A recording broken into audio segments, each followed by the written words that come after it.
Hey everybody out there, my name is Dragnix and this is Death by Game Show. The game sells for $14.99 and it's a strategy tower defense hybrid game. But before I begin, I want to make sure you guys know that this key was obtained from the developer for the purposes of review. That won't change my opinion in the end, but you should know that because of FTC guidelines, as well as the whole morals thing, you know? The premise of the game is simple. You're a human who's been deemed a little bit too smart for his own good and stands trial against these, well, I'm not exactly sure what to call them at this point, but basically you're found guilty and you're sentenced to death by game show. Yes, that's a thing. The object of the game is simple. Stay alive and earn as much money as you can in each of the challenges in question. Now, the challenges range from staying alive for a period of time, to destroying specific buildings, to earning a specific amount of money in a specific amount of time. Now, you have a couple of tools at your disposal, and the first are the bots at the bottom of the screen there. Now, depending on the keystrokes that you use or the clicks that you use, you'll spawn specific bots, and each of them have their own specific purpose, whether it be dealing a lot of damage or sort of taking the damage in terms of those like push ones. Now, at any time you can pause the game as you see here, and my goal in this portion is to survive the attack, but I can also earn a little bit of money by destroying the buildings that's making their bots. Now, in this case, I have an energy meter. Every time I spawn a bot, a specific energy will be taken from it, but in certain cases, you'll only have X amount of bots in question, so you have to be very careful. Now, the nice thing about the energy meter in question, at least in my opinion, is that if you go overboard with it, you will actually get a penalty. You see that guy who's connected to me there? He will actually start to drag if I use too much of the energy. He gets a little bit tired himself, and that makes it a little bit harder for me to move around and gives me a real reason to avoid that.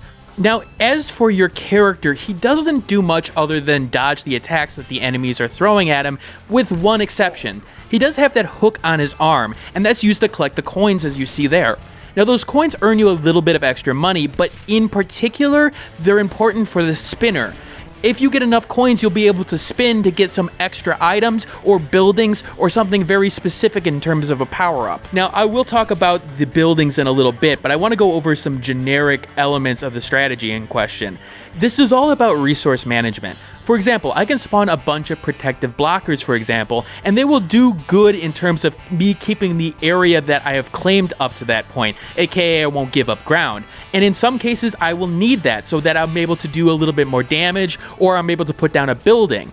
But in some cases, that may not make a lot of sense at that point, and in fact, because I can only have a certain amount of droids out at a specific time, that actually may cause me to lose at certain points. Now, in terms of progress in the overall game, one thing that you have to keep in mind is the spinner. The spinner will give you more permanent upgrades, or at least one-time usable upgrades, that will help you get through some of the harder levels of the game or the harder difficulties of the game. So I may be able to get an item that, restores my energy all at once, or I'll get a dock robot that's able to do a lot of damage in a short amount of time.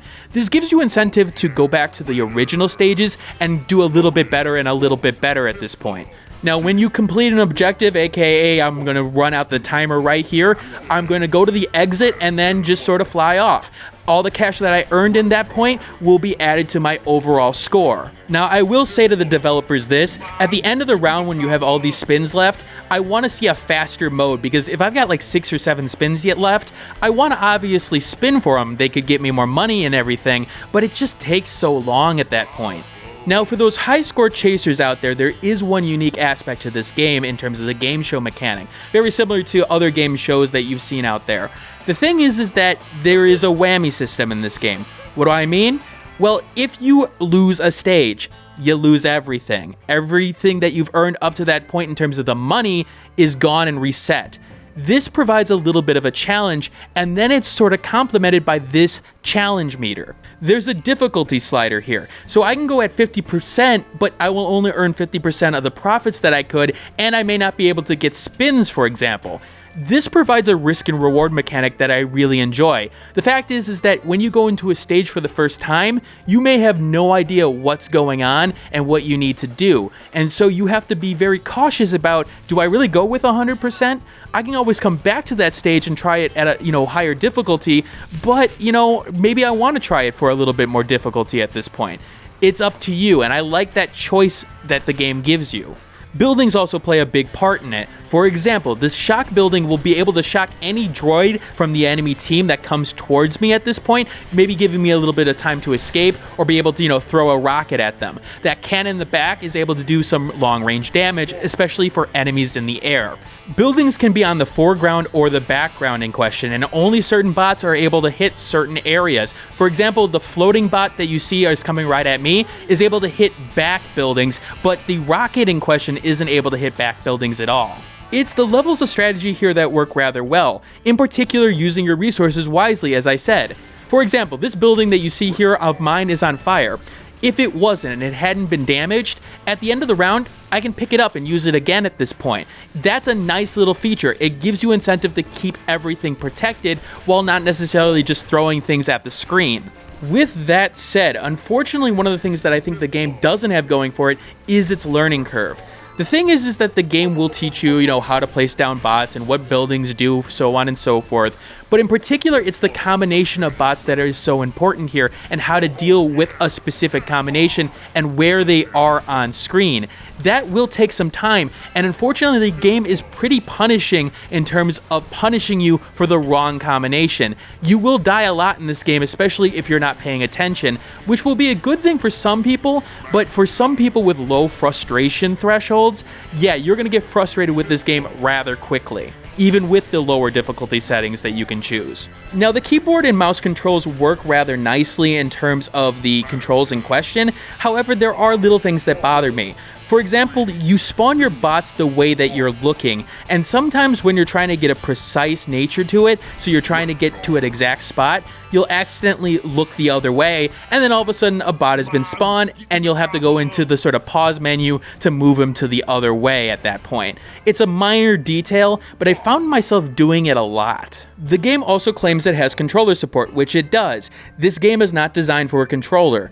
When spawning bots, for example, you have to use a combination of button presses, and trying to get through each of the levels of like buildings and power-ups and the bots in question feels rather unintuitive. This game is designed for a mouse and keyboard. I'm sorry. The controller does work, but it is rather, problematic in my opinion. Now, to make an analogy, the gameplay here is a nice hamburger, but the thing is that the hamburger in question is complemented by its condiments, aka mustard, cheese, so on and so forth.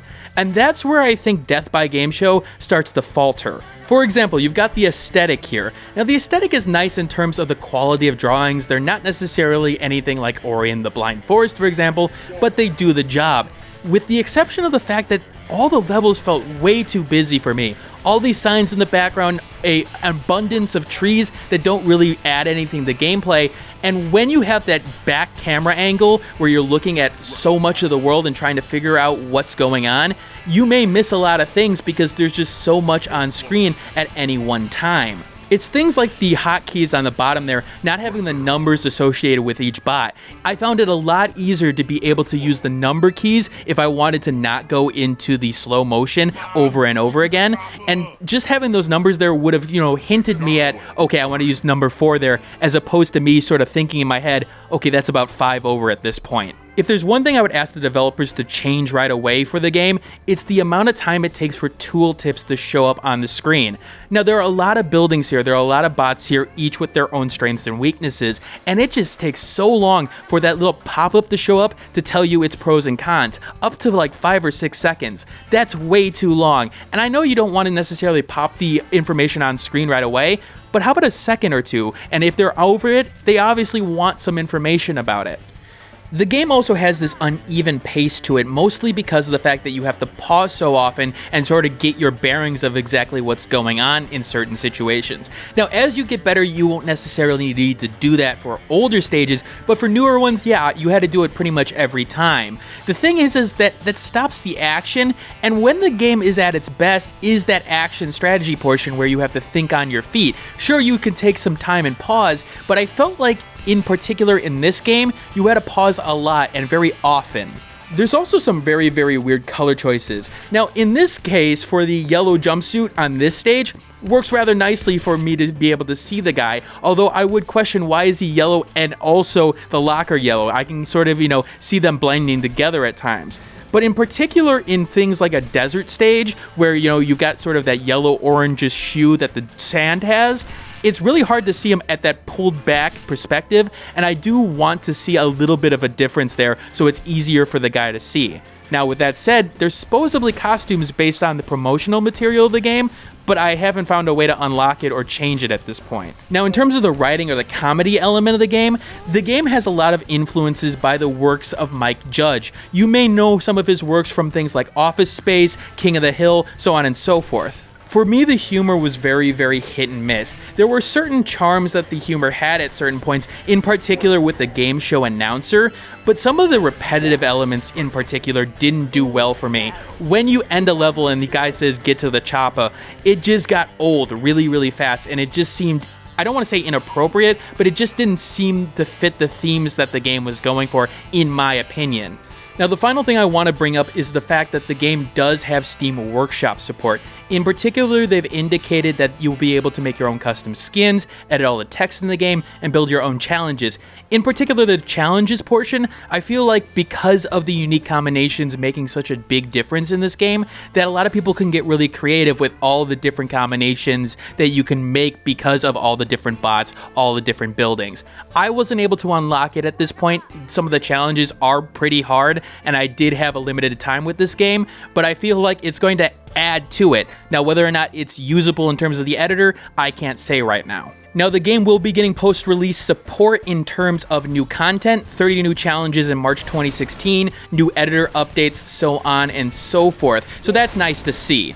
In the end, I feel like Death by Game Show is a strategy game that's going to do well with niche audiences. In terms of the mainstream strategy player, I don't think the game is going to do well for you because it does have a large difficulty curve that I feel like is a little bit different than what the main strategy player would expect and will get frustrated with it. If you have a low tolerance for frustration, this game is not for you because you get into situations like this where you're basically not able to go forward, you have a limited supply, and you're just sort of, you have your back against the wall and trying to figure out exactly what you can do.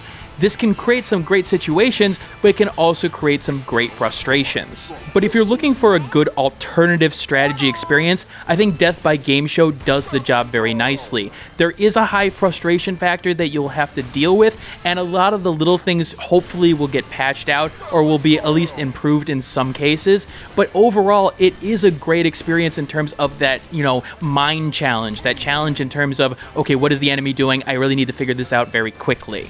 Alright, this is Dragnix signing out. I hope you got an idea of what Death by Game Show has to offer. I will leave my Steam review in the description below. If you liked this video and found it useful, hit that like button, and you can always like the Steam review as well. And if you have any more questions for me, leave them in the comments below, and I will answer them. I will see you all next week. Hey everybody, thanks for watching. If you want to see more content like this, hit that subscribe button in the middle of the screen. The last video I did will be in the top left, and a related video to this will be in the top right. I do have a Twitter handle at the bottom left, and a Facebook page at the bottom right. And of course, you can always subscribe to the Google Plus portion. Anyway, thanks for watching, and keep on gaming.